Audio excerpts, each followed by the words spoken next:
Good morning বন্ধুরা, আশা করি সবাই ভালো আছো। আমার একটি নতুন ভিডিওতে তোমাদের সকলকে স্বাগত। শীতকাল, সেই জন্য ফুলকপি তো এখন অ্যাভেলেবেল, তা সেই জন্য আজকে তোমাদের সাথে আমি একটা ফুলকপি রেসিপি শেয়ার করব। ফুলকপির কোরমা করার জন্য আমি নিয়ে নিয়েছি ফুলকপিগুলোকে ডুমো ডুমো করে কেটে নিয়েছি, দেখতেই পাচ্ছ। সবার আগে বলে দিই, আমি আমার মতন করে রেসিপি করি, আমি কাউকে ফলো করে বা কিছু করে করি না। আমি যেটুকু জানি সেই মতন করে করার চেষ্টা করি। এখানে একটা মাঝারি সাইজের পেঁয়াজ ঝিরিঝিরি করে কেটে নিয়েছি। এখানে আমি নিয়েছি কাঁচা লঙ্কা, 5টা কাঁচা লঙ্কা, 1 ইঞ্চি ছোট আদা, একটা টমেটো, অর্ধেক টমেটো নিয়েছি, বেশি বড় নিইনি। আচ্ছা, এখানে নিয়ে নিয়েছি সাদা তিল, 4 মগজ। এখানে আমি দই ভালো করে ফেটিয়ে রেখেছি। মটরশুঁটি নিয়েছি। এখানে কিছু গুঁড়ো মশলা আছে, ধনে গুঁড়ো, জিরে গুঁড়ো, সামান্য হলুদ, নুন, গোলমরিচ গুঁড়ো, চিনি। আর এখানে কিছু ফোড়নের জন্য গোটা গরম মশলার মধ্যে বড় এলাচ, দারচিনি, ছোট এলাচও একটা নিয়েছি। আর শুকনো লঙ্কা, গোটা জিরে, কেউ গোটা জিরের বদলে মৌরিও নিতে পারো, মৌরি দিলেও হয়। তো আমার কাছে মৌরি নেই, আমি গোটা জিরে দিচ্ছি, আর তেজপাতা। তো চলো এবার শুরু করি। প্রথমে যেটা শুরু করতে হবে, কড়াইতে আমি তেল দিয়ে রেখেছি। এখানে আমি পেঁয়াজকলি আলু ভেজেছিলাম, তা সেই তেলটাই আছে। যাই হোক, আমি এখানে পেঁয়াজটা ভালো করে ভেজে নেবো। আগে একটু বেশি তেলে পেঁয়াজটা ভাজতে হবে, ব্রাউন করে পেঁয়াজটা ভেজে নিতে হবে।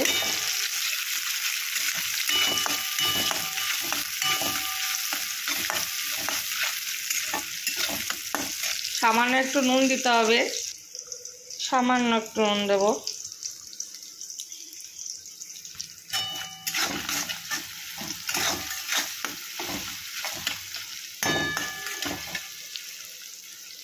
আচ্ছা, পেঁয়াজ ভাজাটা হতে থাকুক, সেই থাকে আমাকে একটু মশলা করতে হবে। প্রথমে আমি এই 4 মগজ আর তিলটা পেস্ট করে নেব।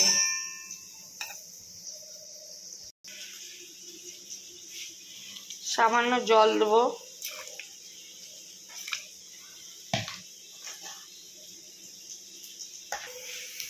তো দেখো, পেঁয়াজ ভাজাটা হয়ে গেছে। এবার এটা আমি তুলে নেব। তেলটা বড্ড বেশি গরম হয়ে গেছে। যাই হোক, এর মধ্যে এবার আমি ফোড়নগুলো সব দিয়ে দেবো।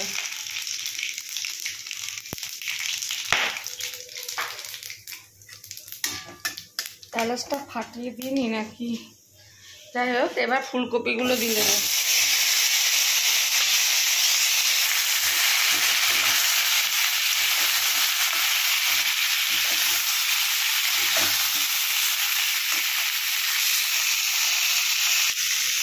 সামান্য নুন ঘুরিয়ে দেবো।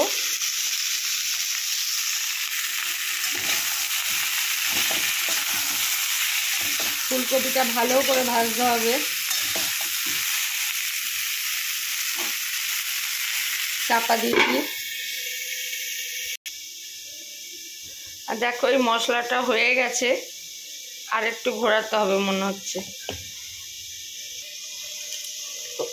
তো এই যে আমার সাদা তিল আর 4 মগজ বা পেস্টটা রেডি, পেঁয়াজ বেরেস্তাটাও রেডি।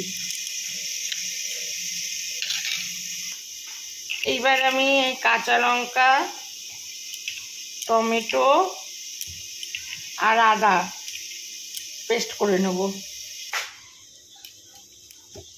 তো দেখো, আমি এখানে আদা, টমেটো আর কাঁচা লঙ্কার পেস্টটা করে নিয়েছি।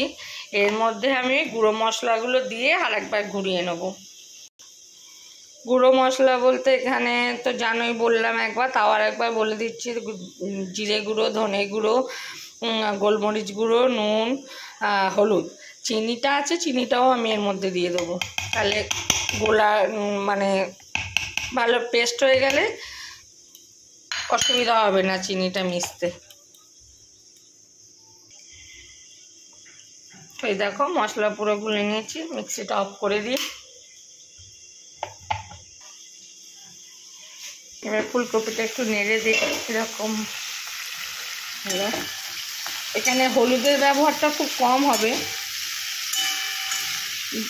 ফুলকপির কোরমাই বলো বা দই ফুলকপি বলো, যাই হবে এখানে দইয়ের ব্যবহারটা খুব সামান্য হবে। এই সরি, দই বলছি, হলুদের ব্যবহারটা খুব কম হবে। আর হলুদ ছাড়া খেতে নেই, মানে হলুদ ছাড়া মানুষ অন্য সময় তো খায়, সেই জন্যে ছিটে মোটা হলেও হলুদ এখানে দিতে হবে। এবার ফুলকপির মোটামুটি ভাজা হয়ে গেছে। এইবার আমি এই পেস্ট করে রাখা মশলাটা দিয়ে দেবো।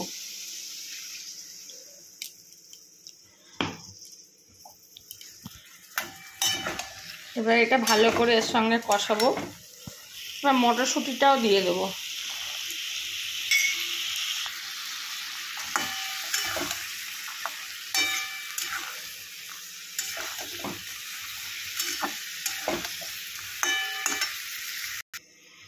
একটু ঢাকনাটা সরিয়ে দেখি, তো দেখছো মশলার জল পুরো শুকিয়ে গেছে। ভালো করে আর একটু নেড়ে চেড়ে নিই।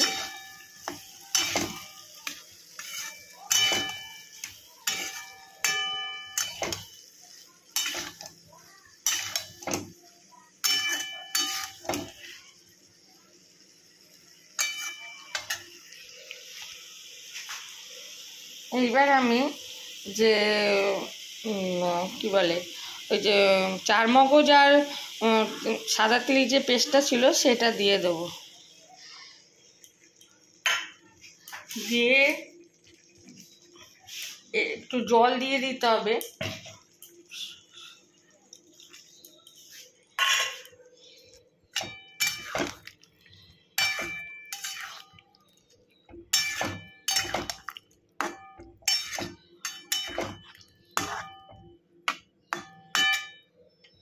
গ্যাসের স্টিমটা মিডিয়ামই রাখতে হবে।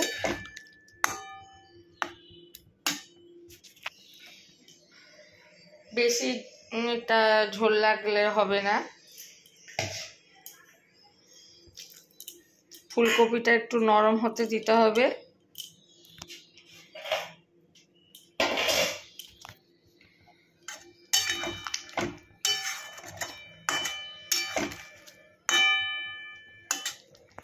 তো একটুখানি সেদ্ধ মোটামুটি আধা হয়েই গেছে।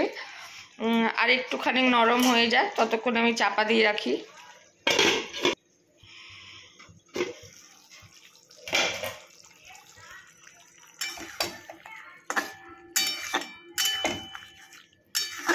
তো দেখছো এটাও ঘন হয়ে গেছে। এবার আমি এখানে ফেটিয়ে রাখা দইটা দিয়ে দেবো।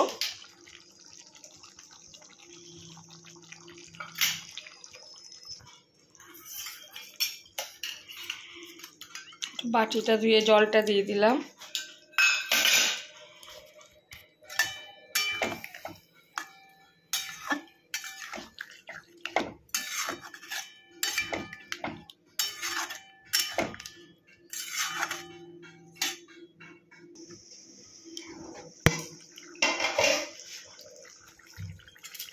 সুন্দর একটা স্মেল বেরিয়েছে। এবার এর মধ্যে আমি হাফ চামচের মতন বাটার একটু দিয়ে দেবো।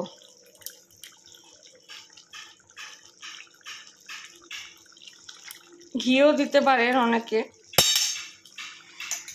এই যে ফুলকপির কোরমা লুচি, পরোটা, নানপুরি সব কিছুর সঙ্গেই চলে।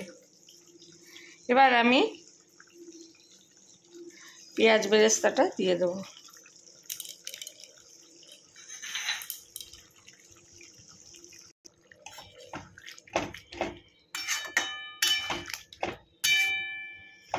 তো আমার কমপ্লিট ফুলকপির বেরেস্তা।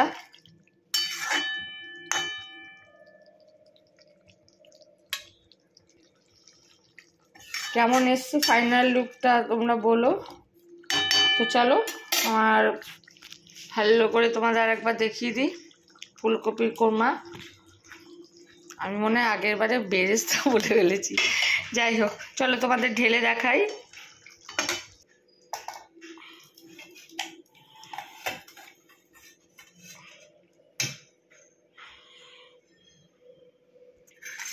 তো দেখো কেমন লাগছে তোমরা অবশ্যই কমেন্ট করে জানিও।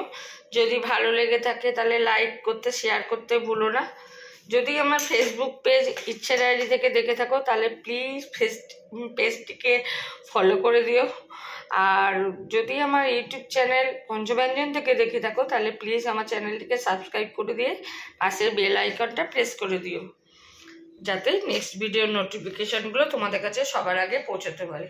তাহলে আজকের মতন ভিডিওটা এখানেই শেষ করলাম। তোমরা সবাই ভালো থেকো, সুস্থ থেকো, টাটা।